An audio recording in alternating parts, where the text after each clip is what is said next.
Nitong 2024 nang magtapos sa kursong education ang 23 anyos na si Angelica Laudit ng Aroroy, Masbate.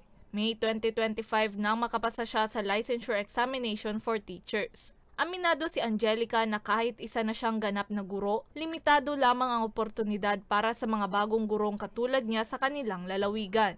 Dahil dito, sinubukan niya muna ang pagtatrabaho sa 51 Talk, isang English as a Second Language o ESL company sa kanilang bayan. Aniya, malaking bagay ang kumpanya sa mga tulad niyang nagsisimula pa lamang sa pagtulong sa pamilya. 7 buwan na siya ngayong nagtatrabaho sa 51 Talk at labis niya raw na ipinagpapasalamat ang oportunidad na binuksan sa kanya.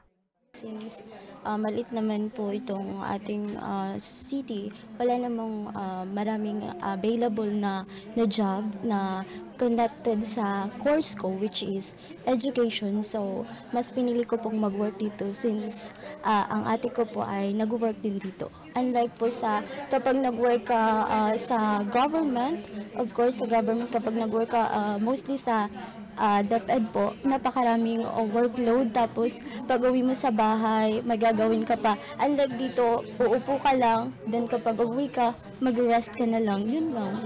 Napakalaki ng ginhawa.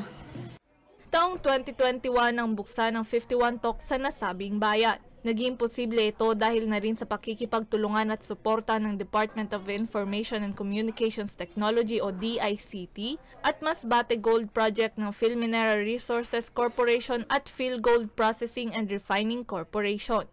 Ayon kay Jessa Rapsing, Center Manager ng 51 Talk, 50 online teachers ang nagtatrabaho sa kanila ngayon. Ilan sa mga ito ay domestic teachers at ang iba ay overseas teachers na nagtuturo sa mga mag-aaral na nais matutong mag-English. May mga estudyante na sila mula sa China, Korea at Italy. Domestic teachers, mainly from China lang po talaga. Opo. But yung mga overseas po namin na mga panggabi, may China, Thailand, Malaysia, Saudi Arabia. Yun po yung mga iba po naming mga tinuturuan. Meron din po kami sa UAE, may ibang from Italy. So marami po.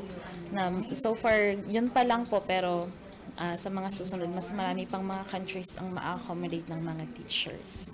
Dagdag pa niya, ilan sa kanilang mga guro ay mga dating online teachers na na-scam mula sa ibang kumpanya.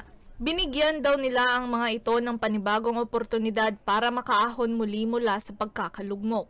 Hindi maganda nung nangyari, talagang na-scam yung ibang mga dating mga teachers. But then, nung dumating po ang 51 Talk, talagang dito po nag-grow yung maraming mga ESL teachers coming from Aroroy and other parts of Masbate province po.